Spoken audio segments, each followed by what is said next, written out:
Hey everybody, welcome back. Hey, I kind of changed my mind midstream. I told you I'd make another video when I got to all the sanding done and everything. Well, I started sanding on the sides here, and well, start off with the top. Actually ended up being really old walnut, and I don't know if you can tell, I got oil finish on it, but see where it's drying through there, and it's still kind of shiny in some spots. This is the third coat of oil finish that I've got on it.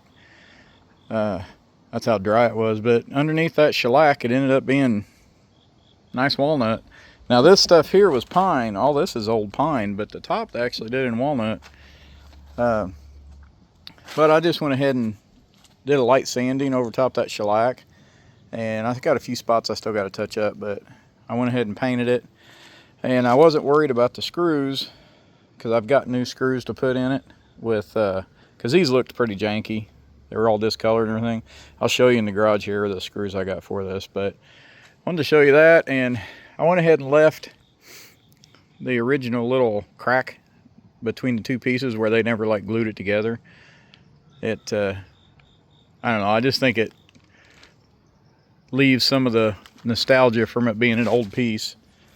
But so there's that pretty much done, and I'll show you the stuff I used in there. But really that I took the top and I started sanding on that shellac, and it was here I turn. Yeah, there we go. I started sanding on that shellac, and that's an old finish that they used to use that was actually really durable.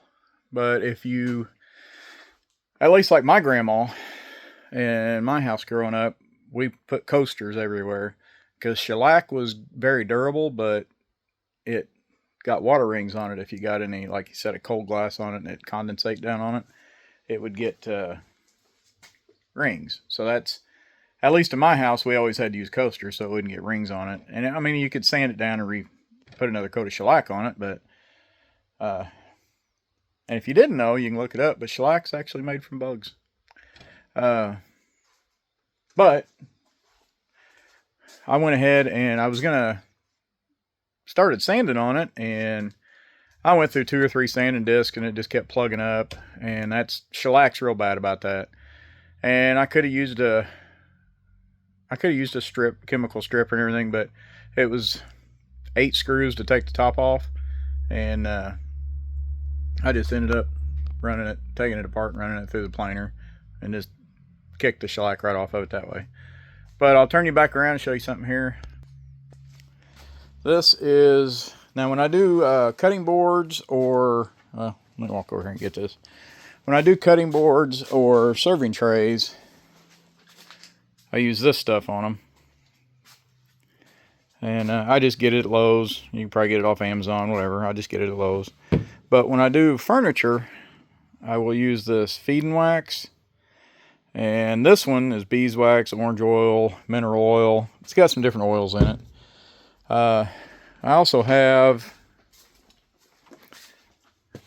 a lot of bottles of tung oil, and somewhere up there I've got a big bottle of linseed oil.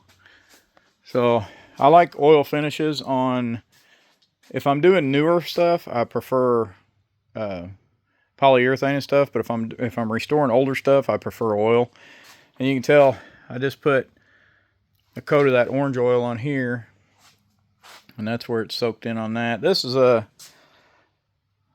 dresser that I bought a while back. It's in one of my older videos. I've been waiting to finish the top on it, and since I was doing that shelving unit, I just went ahead and I painted that to match this, and I'm gonna sell them as a set. But this, I went through and cleaned it all up. It's definitely one of them ones that's made for pull both hands. Maybe. Well, apparently it's been sitting a while. It is very humid out here too, so I'll get the drawers unstuck. So I'll mark that up for, all my videos have at least one thing that doesn't go right, so there you go. But I put new handles on it and everything, which apparently I'm going to have to pull these out and do a little sanding. I got a little crazy with paint, and it apparently was a little sticky when I put the drawers in. So, but either way, okay.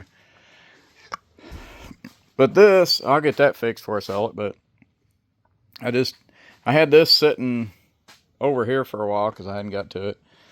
But I went ahead and drug it out and did this, because this is not walnut. This is just old wood. I don't really know what kind of wood that is. It's old. I don't know what kind. But I just painted it to match that out there. But the part I was saying where I kept the crack in that one out there for the nostalgia, I kept the back of this the way it was when it was first made. And that was a furniture maker local to where I live that, you know, made furniture in Vincennes and stamped all of his stuff. And so this is a nice old antique piece. And by antique, I think I looked it up once and it was like 40s or 50s. But the handles were all janky on it and everything, so I put the new handles on it and got it all going. So, but I'm gonna put that with that for sale. I still got to screw the top down. I just set it down so I can make the video. But and that's the only reason I painted over the screws, is because I know I'm going to replace them. They're just wood screws, and I didn't want to take them all out to run everything through the planer, because you know how much work you want to put in something that you're going to get rid of for not very expensive. So, I mean, I'll probably, I don't know for sure, but the shelf and the dresser together, I'll probably put, you know, 150 bucks on for the set. So I don't want to invest a ton of time in it. But that's just real quick. I'd made that other video and said I was going to show the staining part, and then I ended up not staining it. I just went ahead and went with that, because once I took that shellac off and found that walnut, it's like, yeah, I'm not going to stain it. I'm just going to oil it.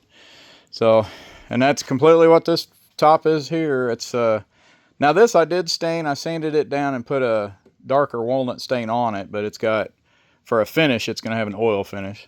I just like that better. Some people out there may hate it. I don't know, but I like it. But all right, well, hey, thanks for watching, and like, subscribe, all that good stuff, and I appreciate everybody that watches. So have a great day. Thanks. Bye.